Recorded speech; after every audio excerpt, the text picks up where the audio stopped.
everybody.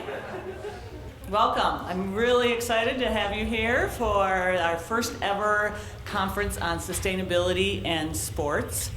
And yeah, woohoo, that's right. Anyways, because our theme is sustainability, instead of flying Dr. Jonathan Casper out to St. Ben's, we were being more sustainable, and we have him via video feed. He can only see me, which is very awkward for the two of us. He can't see you, but I think this will work, and we'll be able to learn a lot from each other. So I want to just start with doing some introductions, and I'll introduce our panel, and then Dr. Casper, he's going to present his research, and then we'll have some time for question and answer. First off, I'm Janna LaFountaine. I am in the Exercise Science and Sports Studies Department, and I'm really glad that you are here. And please stand, panelists. Here's Carol Howe-Veenstra. She's the Athletic Director at College of St. Benedict. Tom Stock is the Athletic Director at St. John's University. Derek Larson is here. He's a professor in history and the chair of the Environmental Studies Department. And Brad Sin is the St. Ben's Facilities Physical Plant Director of all things. Judy Perman is also here, and we'd like her to just introduce, say wave, and she is St. Ben's Sustainability Director. So with that, who you see on the screen is Dr. Jonathan Casper. His interests focus on the role of sport and recreation related to active living and quality of life.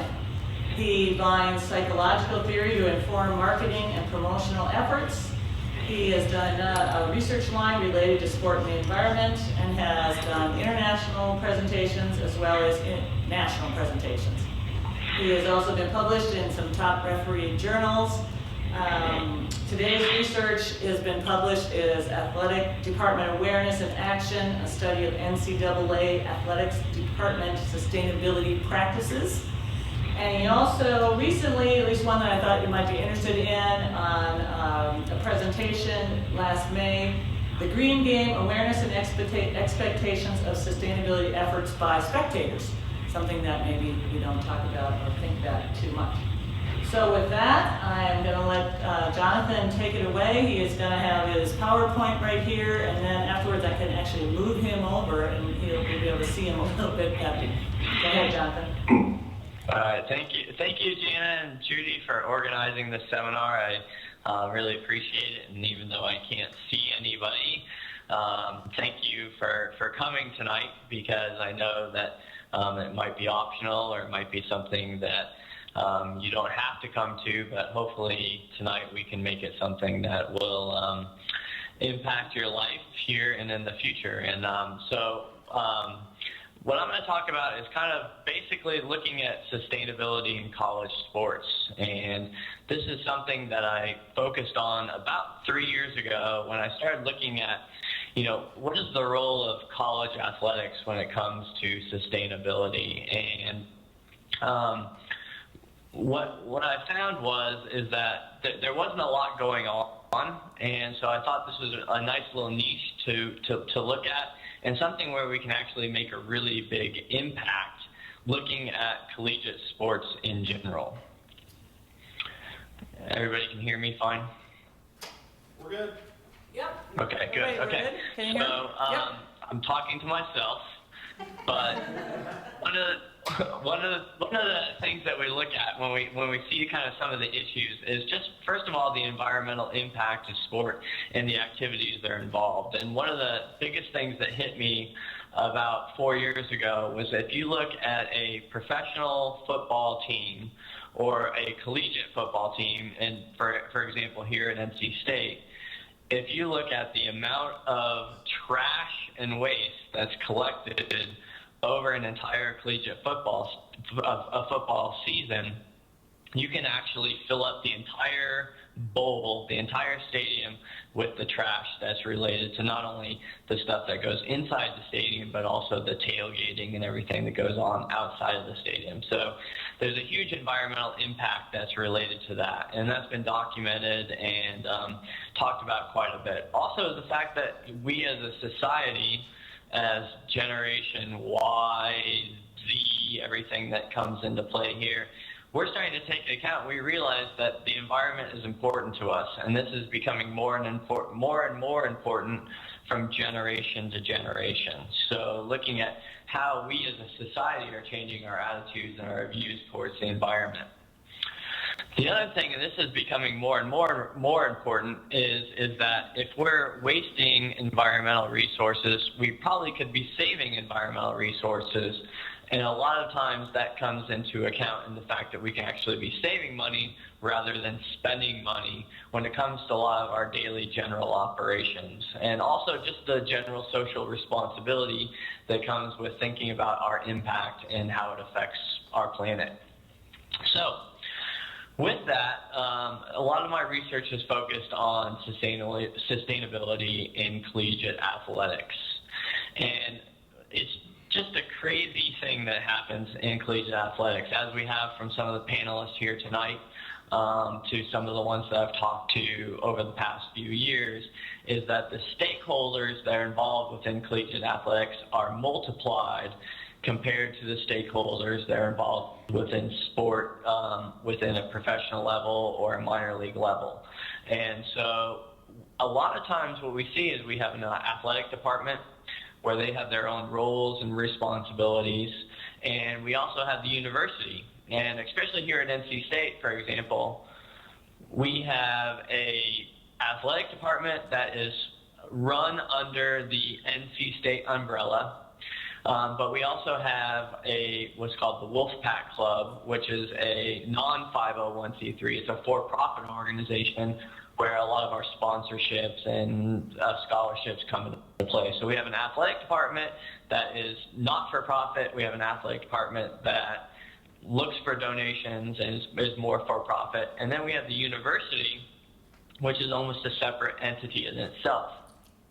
And many times, and in my experience and what I've found out, is most, especially Division I universities, have a sustainability department, such as what Judy's under now, which is under the university umbrella, but sometimes doesn't have a big connection with the athletics department, which really falls under the university umbrella as well. So the big research questions that I've kind of tried to look at here are, what's the role of athletics when it comes to sustainability? What's the role of university when it comes to sustainability? And what's the role between them? How can the university help athletics? How can the athletics help the university when it comes to some of these issues? So why college sports? As I mentioned, the stakeholders are enormous. But first of all, we have students, and we're trying to engage students as leaders, and not only as leaders within businesses and corporations, but also as environmental leaders, and to address some of the grand challenges that we'll have in the future. Also, if we look at sustainability as a whole, it's the one thing that really ties everything together. I mean, if there's one thing that we look at within an athletic department that puts everybody together, it's sustainability. And lastly, and probably most importantly, is that we need to make sure that we have a stable climate, clean air, and fresh water to not only enjoy, but to watch some of the sports that we love. I brought across my little Denver Bronco flag here, but I want to make sure that when I go to watch a Denver Bronco game, which I was able to do a few weeks ago, that I have clean air and fresh water and everything to enjoy it as well. So that brings me to Division III, the final frontier. And some people might ask me why I'm so interested in Division III programs. Well, as documented by Janna and Judy, I'd done some research on Division I's, and I was a Division III tennis player. I played at Pomona Pitzer University, which is the little sage hen there at the bottom. We didn't have probably the best mascot in the world, because our mascot was a sage hen. We're out in LA, in Los Angeles, and the sage hen is famous for, when scared, it pretends like it's dead. That was our mascot. So it pretends like it's dead when threatened.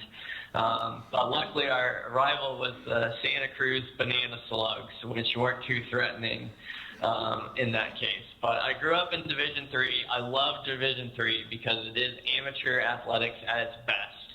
And we know all the controversies and all the things that come across with Division I. And we don't see that with Division III. And in my pure opinion, college sport, Division III in college sports is where it's at. So that's a big thing. It was an interest for me. But also the fact that there's just more Division III programs than there are in Division I, almost 3 times as more. And while we don't have the 25,000 plus stadiums that host the football stadium, the football teams are, in our case, 65,000 people, or the basketball stadiums that hold 25,000. We have a huge arena for our basketball team. So we don't have the mega events within Division III, but we still have a lot of the same issues: the facilities, the athletes, the coaches, the travel, and all the operations that come into play. And with that, while we still have all these facilities, athletes, coaches, and stuff, we don't have a lot of the same revenue opportunities that Division I institutions have. And so that presents a challenge for Division III athletics.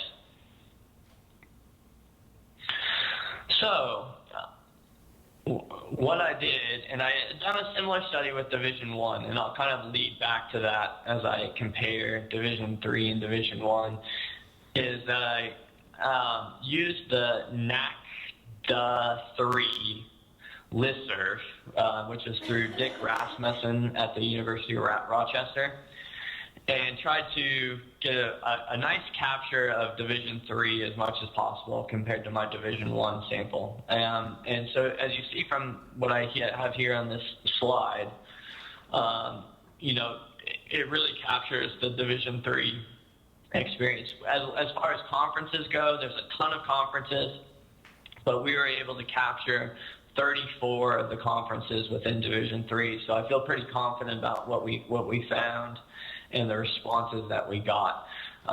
One interesting thing is the role of organization, is that I got a lot more athletic directors that completed this survey, where with the Division I, where we actually contacted the universities directly, we made phone calls to have them complete the surveys, it was opposite. So where you see associate, AD, SWA, the percentages were about opposite. So we had about 14% that were filling it out as an athletic director, but more that were responsible for green operations were associate athletic directors.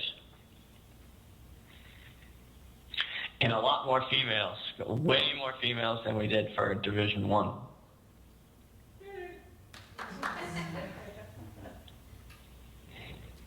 Go ladies. Okay, so I just wanted to kind of talk a little bit about some of the key things that I had. I can go like really crazy with this, and I'm trying to kind of cut it back. But I wanted to just kind of compare what we saw with Division I and Division III, but still highlight some of the things that are important for both. One of the things was we were looking at prioritization within environmental and sustainability, and both Division I and Division III felt that this was very high within their operations. So they felt that the university, from their perspective, the university was prioritizing these sustainability initiatives. But if we then took a step back and looked at athletic departments, we saw a dramatic decrease. And so we saw that, for example, here, only 32% of Division III felt that sustainability initiatives were a very high priority within the department as well. And if you compare that to Division I, it was 42%. And based on our sampling, that is a significant difference. So the Division I felt that sustainability initiatives were taking a higher priority within their departments compared to Division III. And as we look at the results a little bit further, I think we can understand why. So as we look at planning, both Division I and Division III respondents indicated that they knew that the president had signed the University, College, and Presidential Climate Action Agreement. And this is something that is kind of looked over, but it's actually something that's very important. This is something where each college, and almost every college that we've had, and I'm not sure exactly if your college has signed this, but it said that we are going to take account sustainability within our efforts. And Judy, you might be able to help me and tell me if we've signed that within your college. I can. Yes, we have. Okay, yeah. So, the basic premises is that you completed an emissions inventory. Within a certain number of years, you've set a date to become climate neutral. And so for many universities, that's 2015. You've taken immediate steps to reduce greenhouse gases, integrated sustainability within the entire university, so on and so forth. So there's a variety of different things that come into play. So this university priority is an important thing, especially as we start looking at how athletic departments can kind of come on board with sustainability. One interesting fact is that less than 5% within Division III had formed a sustainability team within athletics. And as you see later, you'll find that that's really not too surprising. Okay. One thing that we asked is who's responsible for this? And this kind of gets back to maybe a little bit of who responded, but also based on the administrative functions of a Division I athletic department versus a Division III. And what we found is that the athletic director at a Division III university feels that they're much more responsible for what's going on. But also recognizing that they need help from campus-wide and also within the athletic department as far as what's going on. Within Division I, there wasn't an athletic director that wanted to touch this. All of them put it off to their facility event operations or within the campus itself. So bravo, D3 athletic directors for at least thinking that they have some responsibility within that. But it definitely isn't a one-man show when it comes to figuring out what's going on within their athletic department and how they can make a difference. And what I recommend, and I'll talk about this later, is that it comes from the campus. It's something that is more holistic. Also, only 4% had a green team within their athletic department, and only 2% had it planned. So 6% overall, which is pretty low and completely different than our Division I counterparts, where a green team, most of the Division I had a green team in place, but a strategic plan wasn't there quite yet.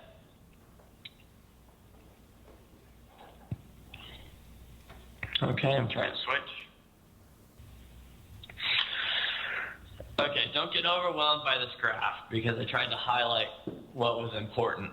But what I asked both the Division I and Division III was, when you consider implementing these environmental programs, what concern do the key decision makers, and this is the athletic directors, associate athletic directors specifically, have for some of these outcomes?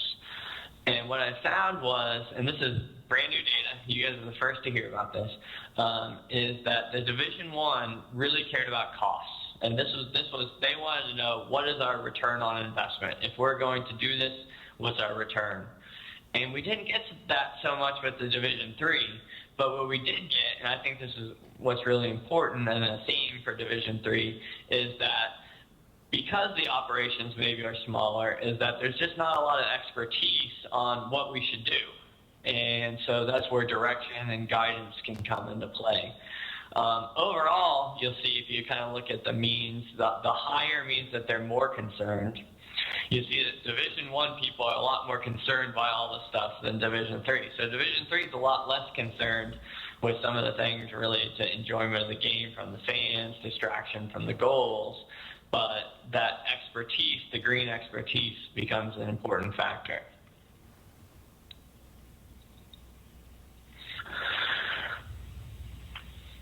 So another interesting thing that we kind of looked at was just initiatives. And this was an extremely long survey. This was 164 items. So we were asking a lot of different things. So I tried to summarize this as best as possible. And if you're really interested on the specific results, I have some split charts that I can share with you later or through Janna. as we go. But some of the common things that we have is that recycling is common. So at the events, we have 74% of the D3 athletic departments actually doing recycling. Within the office or within the administration offices, we see, that recycling is common. Energy reduction. We saw that over 50% had switched their light bulbs to compact fluorescents or even starting to LEDs, had occupant sensors to turn on and off lights.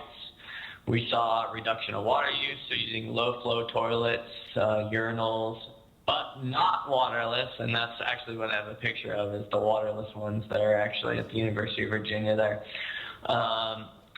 Low-flow faucet showers. And I think what was most surprising to me was that a lot of Division III athletic departments are using student volunteers, which I thought the Division I schools would be, but was surprised that Division III is getting their students involved as much as they were. So that was a promising finding.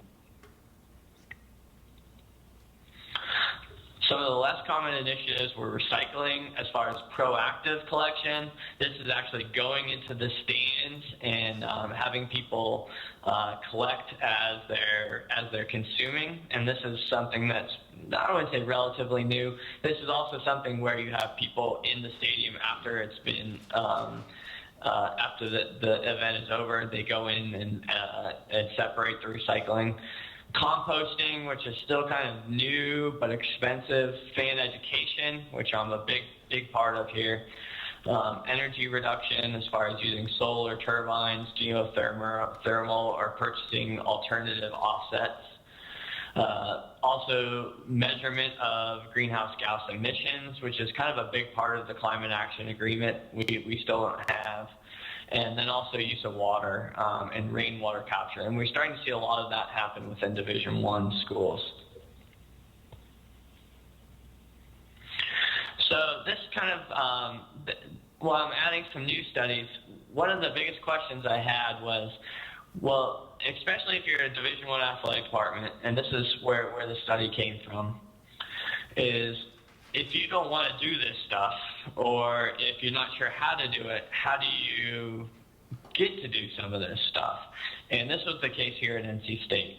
When I started doing some of this research, I found that our athletic department had no cooperation agreement between our sustainability department, which is a really big actual department here on campus. And both of them wanted to work together, they just never talked together. So one of the things that we did is we got everybody together and started to work on some goals and things that we could do related to that. Part of that was we came up with a campaign. We have a catchphrase or a USP within North Carolina State University, which is, "This is our state." So we kind of came up with a sustainability campaign here called "Sustain Our State, Game Day and Every Day." And this is something that we've tried to implement within our athletic program. But what I wanted to find out was what's going on. How can you actually create these collaborations? And what we did is we did some qualitative interviews. We actually interviewed sustainability officers and athletic department personnel and kind of compared their responses on what's going on. Most of the studies were in Division I and Ivy League schools. Actually none within Division III. But we found that, first of all, there's no real mandate. No one's saying you have to do this. So it really came from within either the athletic department or within the sustainability office, or in our case, within Parks, Recreation, and Tourism Management as a professor here. We also found that if there was any outreach, it was made by the sustainability office. So they recognized this need and made that initial kind of contact. What we did find is that committees did form that included both sides within that, and that was a real important thing. And that personal relationships were the real thing that made some of this come forward. And I'll mention at the end, but the Natural Resource Defense Council has some case studies, and they looked at collegiate sports. And most of the ones that they say are success stories are the ones where we see sustainability officers people within waste reduction, waste management, facility operations, really forming some bonds within the athletic department, which can be hard sometimes.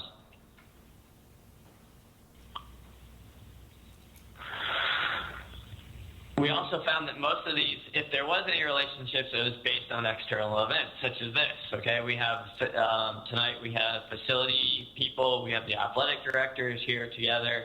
I mean, this is something that is unique. It's unique, and so having these opportunities to meet and to talk about an issue is an important thing. So it wasn't that we said, hey, we need to lower our energy cost. It was because of different such events, such as something like this.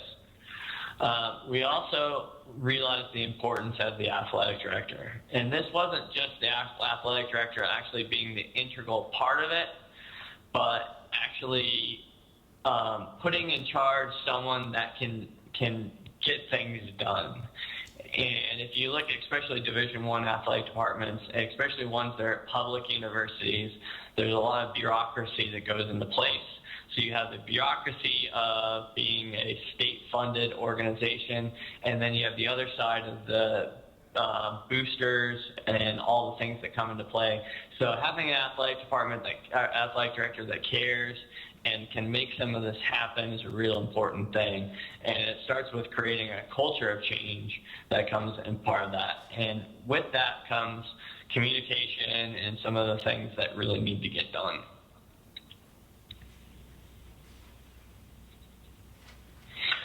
Okay, so that's just a highlight of some of the things that we did.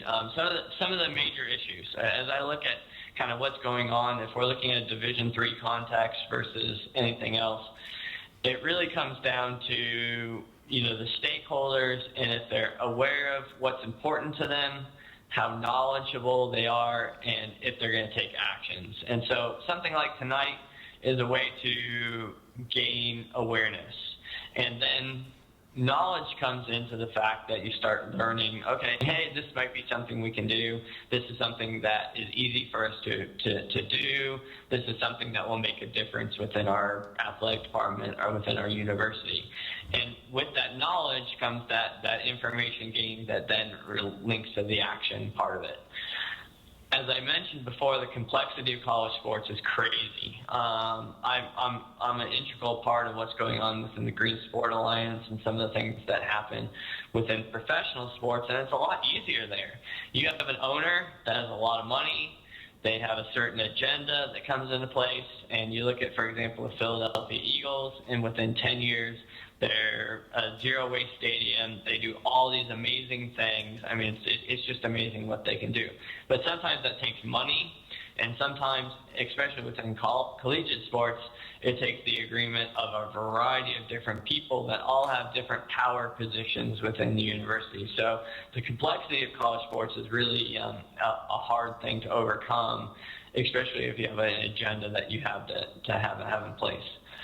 So with that comes what we call the canning process, and that's what I'm actually working with right now with the University of Colorado, is there certain things that we can do that you as a Division III university, a Division II university, an NAIA university can do within your events that can make your athletic department more sustainable, how you can measure results, how you can track results, how you can show improved finances, so on and so forth, with some of that.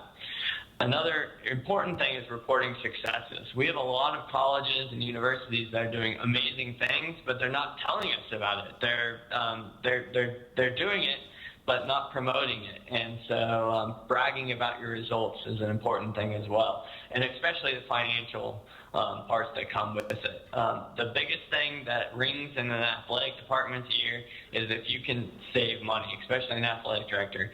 Can you save money from this process?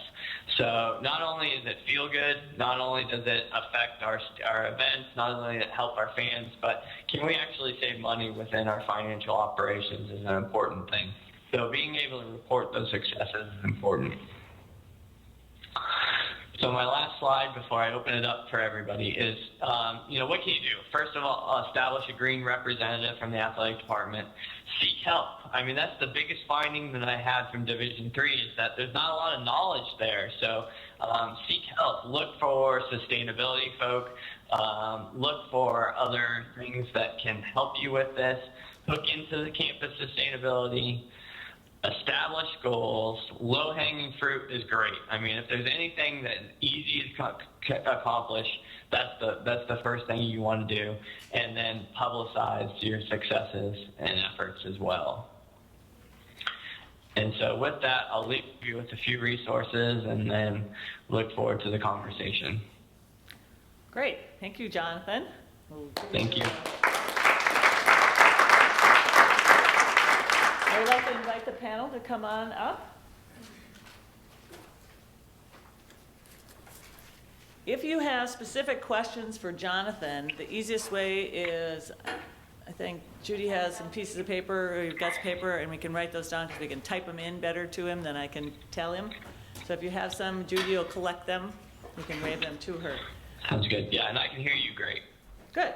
So we're going to start with our athletic directors, and particularly Tom, if you'll start, and I asked them to give you some idea of what goes on in the daily operations that have to do with sustainability. Sure. First of all, can you guys hear me, or do I need to use one of these? Usually I'm told I'm the human blowhorn, so. However, for the video and for Jonathan. For the video and Jonathan, can you guys hear me? I can't hear you. Can't or can't? Sorry. Okay, I'll talk into this thing. Can you hear me now? Better. Perfect. Well, again, I'm Tom Stock. I'm the athletic director at St. John's, and I like what you said, Jonathan, about complexity. ADs have very complex jobs, and a lot of times I feel like I'm a one-person band at a D3 organization. I love when you say we have to brag about results. I'm very good at that, and I think that's important. Your comments on ADs are attuned when it comes to saving money. Money is tighter every year. Higher ed needs to get its arms around its costs. We spend more and more time with budgets all the time. The economics certainly tie in with that. Money is the big deal. And I love when you said seek help. I certainly am no expert when it comes to sustainability. What are we doing in terms of things, team clothing, game management, travel, and daily management of the department? Well, some things I can tell you, I think our coaches are very good stewards. Track and field, for example, has gone 18 years without new uniforms. We got new uniforms a year ago for them, so we've extended those lives. I wanted to buy wrestling uniforms. Our wrestlers have said, what we have is good enough. And some of this is very gender different when Carol and I talk, but for a lot of our stuff, they're happy with what they have. Now, I look at a sport like football, when equipment wears out, say helmets. We've been able to take those helmets, clean them up, have John Gilardi, our legendary retired head coach, sign them, and we use them throughout the community. So they're not discarded. They're not ending up in dumpsters and elsewhere. They become showpieces for the department. We have a new apparel deal. We cut a deal with Big Athletics and Adidas. The first thing I wanted to do was make sure with that deal that we weren't going to throw out everything we've done. In other words, if wrestling bought Nike uniforms last year, we weren't going to buy Adidas this year. We're going to wait until they wear out before they're replaced. Track and field, cross country, they share uniforms. We also have a high school on campus, St. John's Prep School, and right now we're working with the prep school and our equipment room to give some of our old equipment to the high school, again, to recycle and reuse. So team clothing, there's a few things. Game management, the educational piece has been a key for us. We do public address announcements, we hang ad banners, we have a program ad telling fans to recycle. We've hired club teams, for example, to pick up our stadiums after events. We use high school football games right now. We get $600 for high school games on a Friday night. An additional $200 is charged to them so we can pick up the garbage and separate the plastic and so on out from it. And again, good for clubs, good for us, just a good way to do business. I want this group to know I do the marketing at St. John's. We have a very lucrative soft drink deal, and it's tied university-wide. Athletics gets that money. We cut the deal. We did an 8-year deal, and we've since cut our second 8-year deal. We're on, I believe, the 3rd year of that. We have 5 years to go. That deal pays us significantly, and I'm talking in, I'm not going to give you exact dollar amounts, but I'll throw out $500,000. We looked at this years ago. Why are we doing 20-ounce bottles? It's plastic. Maybe we should look at aluminum cans, 12 ounces, charge less. Aluminum is much more recyclable. It comes with some value, easier to clean up. Well, here's where the economics come in. I was told if by the soft drink provider, if you go that route, our deal is null and void. We're not interested. So I don't mean that in a negative way. I just want you guys to understand there's a balance. There's an environmental balance and there's a business balance, and we desperately need the resources. You desperately need the resources. Every dollar we can raise saves student tuition dollars and keeps our program strong. Travel, we've done quite a bit. Most of what we've done in terms of travel, though, is necessary to save cost, but we've got less of a carbon footprint today than we had 8 years ago when I became athletic director. I think one of the biggest changes is I think we see a lot more carpooling. We now have university cars. We lease about 3 to 4 cars so coaches can go and recruit as much as they want. But we try to do more of what we did tonight with league meetings and other things where we have less face-to-face time and more time with phone calls and computer Skyping and things like that.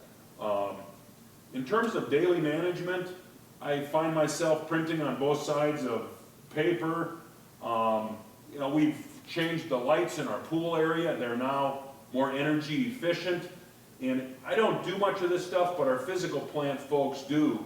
And again, we're always looking to save a dollar and to be more environmentally efficient, especially when it can save us money.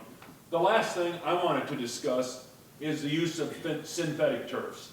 All this stuff we study, we look at it, it has an upside and it has a downside. In terms of football turf, we've had our turf in Clements Stadium. It's been, I think, 10 or 11, maybe 12 years now. We've added a turf baseball field. We're raising money right now for a turf field and a bubble dome. We love turf. With turf, you don't have to fertilize, you don't have to mow, you don't have to line. You can use that facility. Before a football stadium, for example, we used it 5 games a year, 5 home games on a grass field, no recreation, no intramurals, no other use, no high school games, just 5 home football games. Well, now you can use that facility all the time. We've added lights. It's safer to play on. When there's inclement weather and it's rainy, you've got footage. They can drain a foot of water out of it an hour. And yet the downside is that turf is a hazardous waste. When it comes time, when it's wore out, 10 or 12 years, it was going to cost us $48,000 to get rid of that turf. Now, we were fortunate.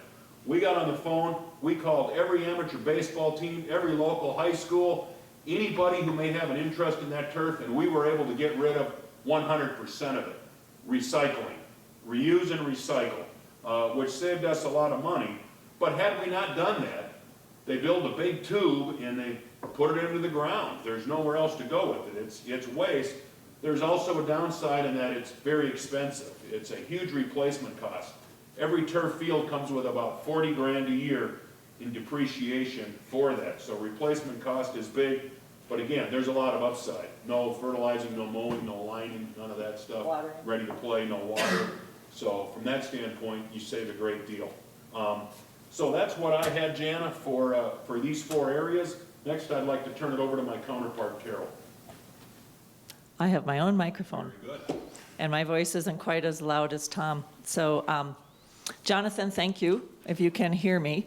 And Judy and Janna, it's really a pleasure to be here. And reading the materials and preparing really helped me reflect on, first of all, how long that survey was, because I did take it, and I remembered answering and trying to answer some of those questions and finding it very difficult to figure out where we stood. Yes, sustainability is not a fad. It is something we're very invested in. At the same time, some of his comments about the role in Division III and the partnership that's needed by the community of the college is really critical. I think about, as Tom said, I feel like we're wearing so many hats as Director of Athletics at a Division III institution. How could I ever say that's a high priority when I have so many other high priorities that are on my day-to-day, monthly, yearly priorities? So I know I was struggling as I answered that.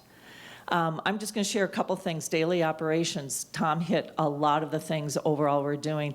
The obvious things with the printing, the recycling is almost like, well, do I even have to say that? We all do that here.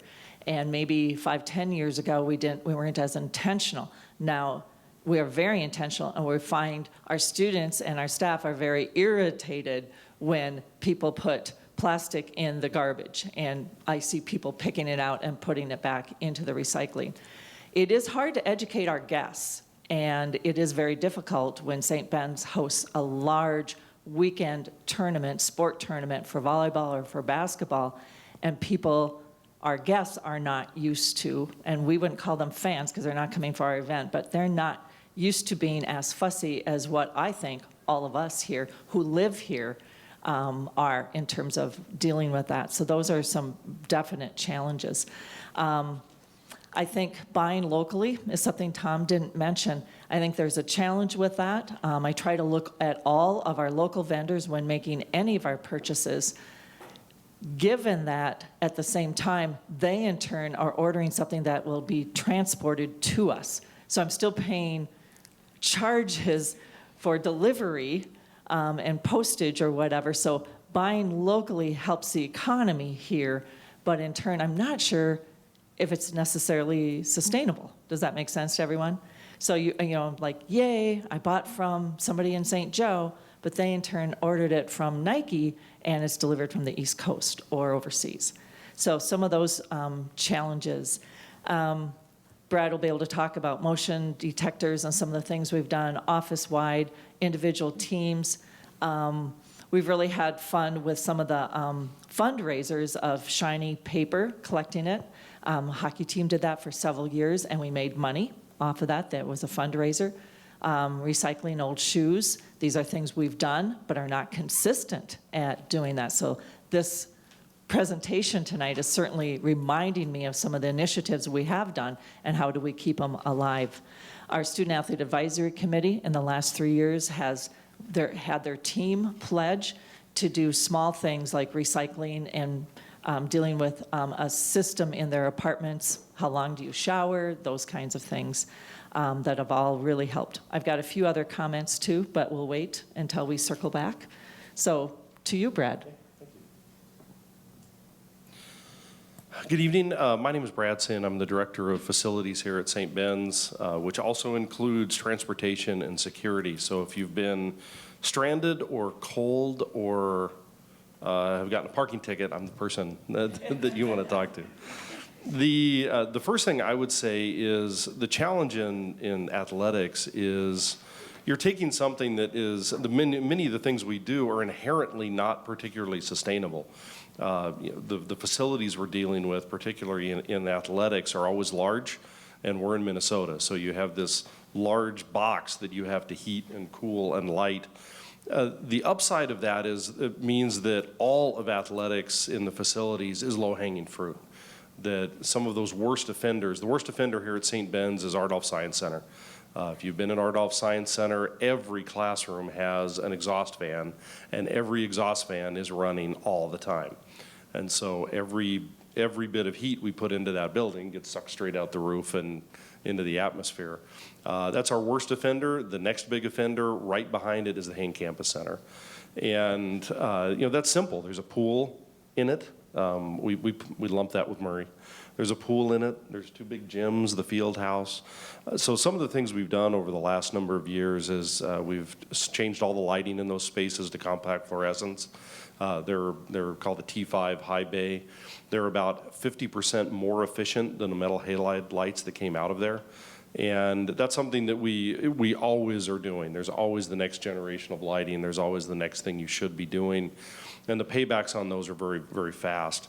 Another thing that we do is heating and cooling is our electricity and our heating and our air conditioning are the largest greenhouse gas offenders on campus by a wide margin. St. Ben's is top of the game in this. Nobody that we compare ourselves to does this quite as good as we do. And of course, as was mentioned, we don't talk about it very much. You know, it's something we kind of quietly go about doing, but we spend roughly half of what our comparison institutions spend on heating and cooling. And that's because we pay attention to all those little things. The lighting, we do a little bit with occupancy sensors here. We do a lot we control lots of our lighting, our heating and cooling with a building automation system. We have a position that is almost singularly dedicated to just watching over all of those systems. And they're not just based on heating and cooling like your home. They're based on things like carbon dioxide levels and outside air temperature. And so the system is always looking for the most efficient way to keep, for example, the field house is supposed to be around 69 degrees. It not only worries about keeping it 69 degrees, it worries about keeping the carbon dioxide levels below 800 parts per million.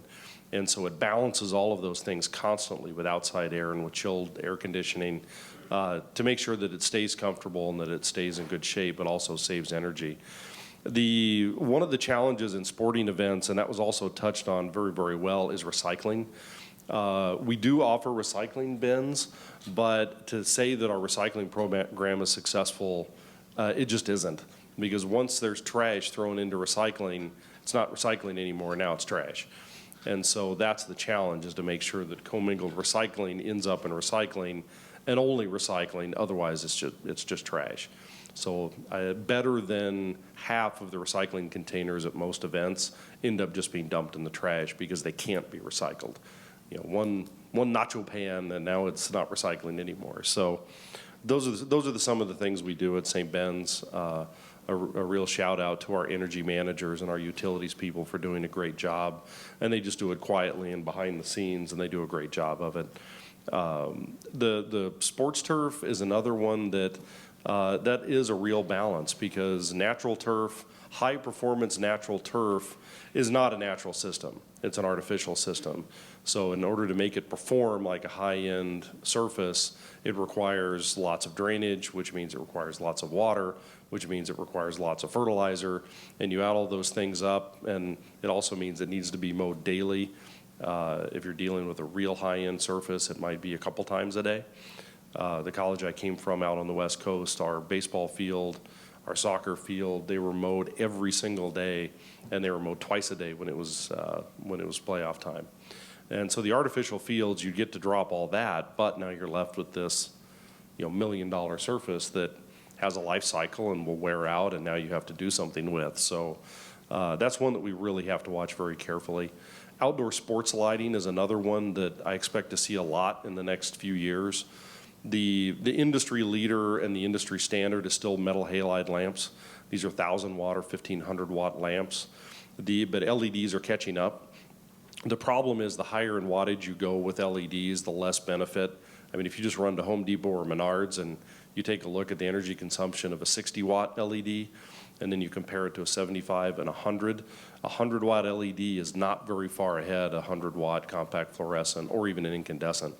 And so that's one of those things that we try and find the sweet spot in the technology, that we're following it, but we're not overspending to get ourselves too far ahead of the learning curve. So that's a little bit of what we do here at St. Ben's. All right, you caught me taking notes. My name is Derek Larson. I'm the chair of the Environmental Studies Department here, and I've been involved in the campus sustainability movement broadly since the 1990s. So this is something I've done quite a bit with over the years. But as Jonathan's research points out, it's taken longer to catch on in some ways in athletics than in some other areas of the universities. For no particular reason, I don't think, actually. One of the things that strikes me after listening to my colleagues all speak here is that, one, this is not a technical problem.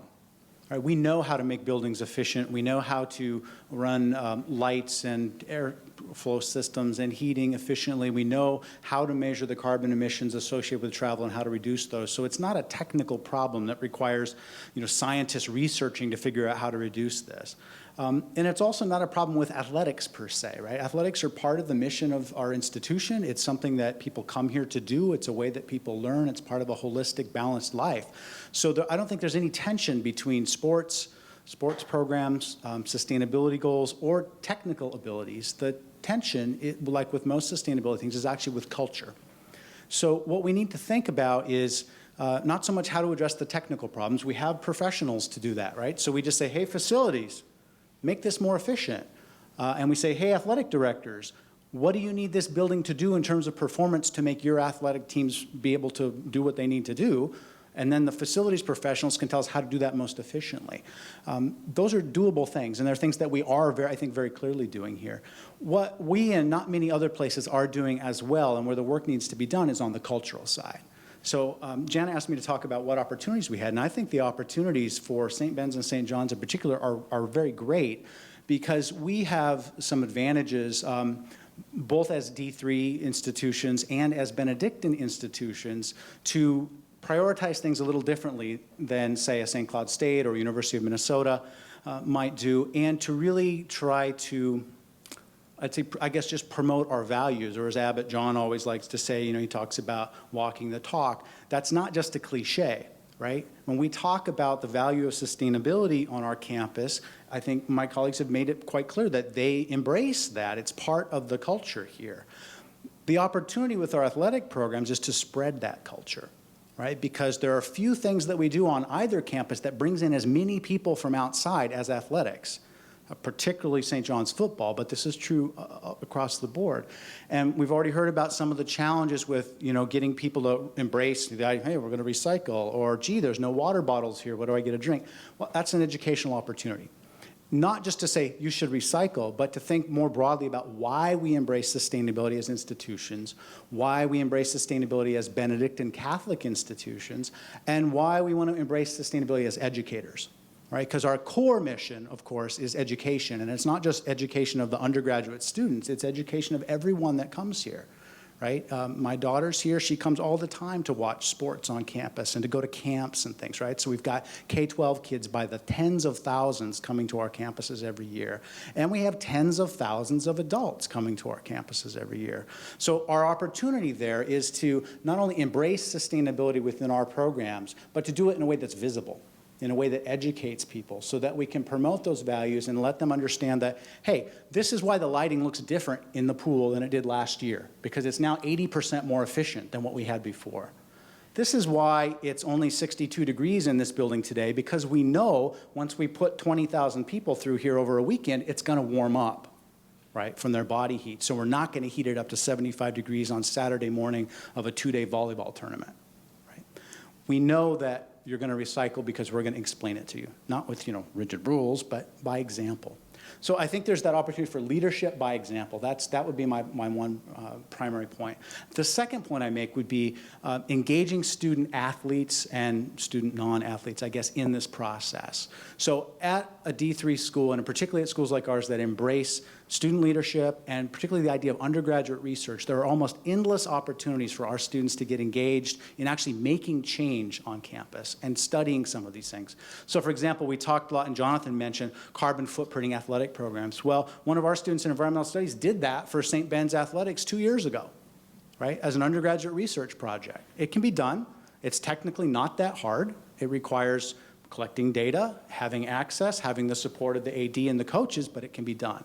And once we do that, we can start to talk about, well, how do we reduce that? We can carpool more. We can use alternative ways of hosting meetings like Tom talked about.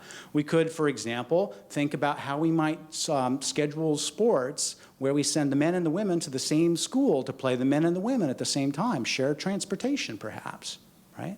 There are all sorts of methods there, but the first thing to do is actually just do the baseline research, and a lot of that can be done by students.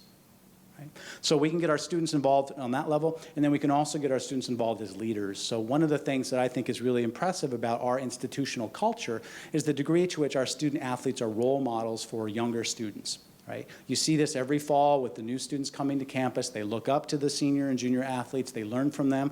Well, those students are modeling sustainable behaviors in some cases, and I'd love to see it in all cases, right? We know, for example, all the students know, you learn the first day you're on the link, if you stand up at the link at the wrong time in your first year, everyone embarrasses you and says, you idiot, sit down, take your turn, right? But what if we did that with recycling? What if we did that with leaving the lights on? What if we did that with, maybe you shouldn't drive to the other campus because you're too lazy to get on the bus, right? We can change that campus culture pretty quickly and then use that, right, because all those students are going to leave and go out into the world, and we can use that to spread that same set of values. So ultimately, I would argue that it's not the economic or the technical or the administrative challenges that we really want to focus on. Those things will come with time, and they're things that we're making, I think, great progress on. It's the cultural change that's important. And we have lots of opportunities institutionally to be leaders within the broader community and individually to be leaders within our campus. So I'll leave it at that, but I think that that's, that sort of set of soft skills are what I'd want to emphasize. It was really great working with a carbon footprint a couple years ago, Mary Wood, who is now in Sitka, Alaska, and she was tracking this event tonight, so she's asking, I want to hear how it went. Hi, Mary. Yes. So, and it was interesting working with her and recognizing that we can do a lot of bus sharing and carpooling, but oh my gosh, the flights added up significantly. And I was not aware of that and the impact once you put a team flying anywhere. So that's one of the challenges as athletic director. I can tell you, absolutely, we restrict a lot of our flying, and I'd like, you know, certain teams don't get to fly every year, but that's really because I can't afford it, not because of sustainability. So if I could afford to send more teams to fly to certain tournaments, I probably would, but it counters the largest carbon footprint expense that we have. So there's one of those challenges when you're traveling. There are small things we can do very easily, but the big things I think are still very, very challenging. Spring break trips for our spring teams need to go, I don't know, softball seems like they have a hard time playing here in March. Somehow the snow gets in the way. And so in order to compete, we need to somehow send them a warmer place so they can get some games in. So I know for me, when I look at all this, I was like, well, I can tell our women not to shower for a week or two, and we don't. We do. And we have low flow shower heads, so good job. You know, we're going to wear our uniforms out to a point, but women want new clothes frequently, and I think it's important. So, well, we don't throw our clothes, our old uniforms away. We do find homes for them very easily and make sure that things move in that way. But there are some gender differences, as Tom pointed out. But there's things that all of us that work at these institutions can do to change the culture. And I think that is a really important point to make. All right, wonderful information. Who's got a question for any of our panelists? And I'm going to try to get Jonathan back into a big face here.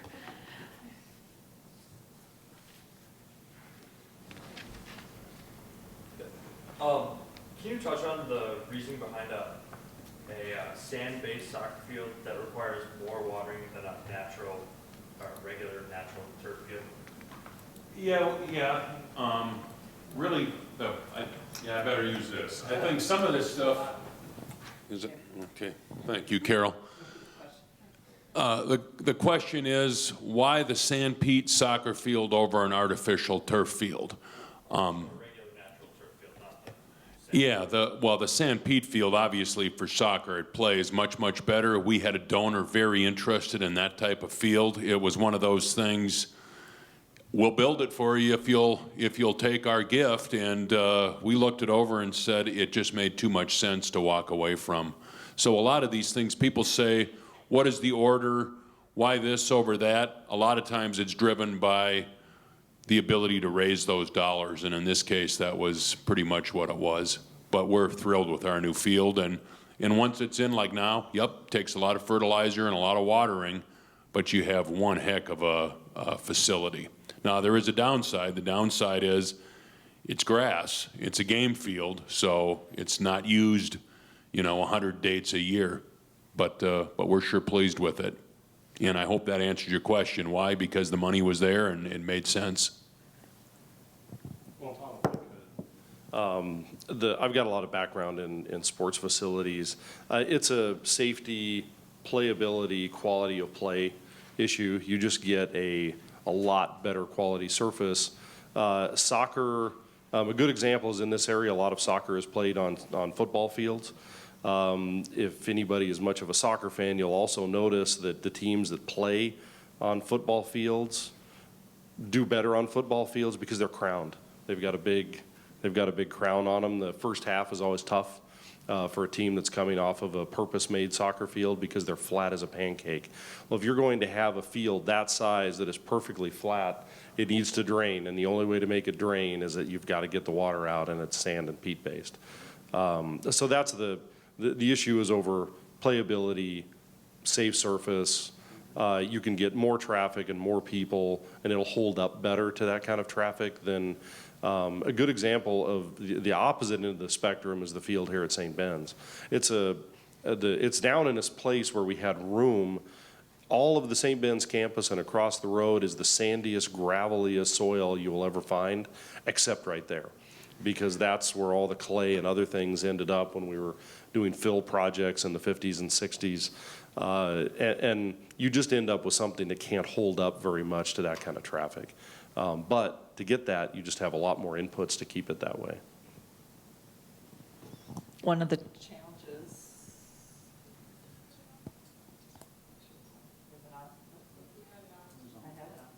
One of the challenges that you talk about with the soccer field is, again, having the resources to do something with. When you look at Tom and being able to market a soccer field that's top of the line, that is going to attract another caliber of student athlete here, which we also really like. Right now, the last thing our soccer coach is going to do is brag about our field, which is almost unplayable at this point, and we don't think we can host playoffs even as a top team in the conference because the field just needs attention and more than what we've been able to do. And Brad just has barely been on campus a year, I think. And it would have nothing to do with playing on it in all the rain. No, of course not. You know, it just can't handle it. And we've got safety issues going on, and Tom doesn't. He's got a better field. And so there's all those other factors that come into play. Good question. What other concerns do you have?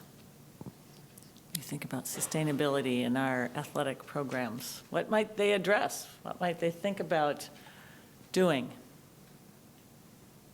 Matteo. Why not using the same facilities for both women and men's game? That would be ideal. You're going to save energy, money. But it's not, as we're working, the university is really working together jointly. Why not also is hosting? All right, the question was, where is there overlap and shared use of our sport and athletic facilities, club, everything, between the two colleges? And I think that is a really interesting question here. There's times that we are absolutely separate, and there's times that we capitalize on being joint and co-ed in certain aspects. Athletically, we really try to hold some separateness so we can say, really, our athletic programs are for women, and that's one of the selling points that we have. We're programming and trying to make sure that on this campus, we have the facilities that support the needs of our women. And because we are actually a very large liberal arts college, we have a lot of women that are very, very active that use our facilities beyond the student athlete. The question would be on some of them, Tom and I ask, especially maybe looking at the tennis courts, should we both be building 6 to 8 tennis courts in the future? But again, maybe there's people beyond us that are making those decisions for us that are saying each institution needs to have its own, whether we agree with that or not. So there's some of those dynamics playing out. But there is, you know, when I first came, my thought as I looked at the facilities, I could capture it with, oh good, St. John's, the men are competing. At St. Ben's, the girls are playing. There is a clear message about who is taking intercollegiate athletics serious, and it wasn't the College of St. Benedict. And we've spent a lot of years trying to overcome that because we don't have Title IX in the same way to use, to counter and balance. So when I came, it was always catching up, and we still are, catching up not to St. John's, but just to all of our peer group in the top of Division III, because that's where we want to be. So there are just definitely times where I don't want to share. I want our women to have their first choice to walk in and say, this is my training room, this is my field, this is my court, this is my pool. And then our responsibility to continue to use that facility and keep it booked and to be able to fill 2 sets of facilities when it is appropriate. That makes sense? And yet know that going forward, we are studying this stuff. I've said the same thing. We can't afford to maintain what we have, or it's always becomes an issue. Where it makes sense, we need to find ways to share. And I think we have. We've worked this with our pool. We've worked this, like Carol said, with club, say Nordic ski. We've worked it with track and field. A lot of times cross country. The women cross country runners are out on our campus at St. John's, which I think is wise. And men come over here. We've used their tennis courts while we don't have them. So we find a way to make this stuff make sense. And I think going forward, you're absolutely right. We need to find ways where it makes sense to share more. Well, I think we have a couple takeaways that I hear is that, first of all, St. Ben, St. John's, we're doing some good things, and we need to advertise those things. Did you know the things that they were doing here? Are they clear? Are they things that you knew about? Maybe, maybe not. So those need to be advertised. And you guys, as students, have a great responsibility to keep pushing us as directors of programs and asking questions, and then as Derek said, being culturally the leaders, that this is what we do here, and we can make a huge impact on our campuses and beyond in regards to sustainability. So with that, I want to thank you very much for coming. Jonathan, I'm going to thank him, and we can thank him again. But keep asking questions and keep thinking hard about sustainability issues. Thank you.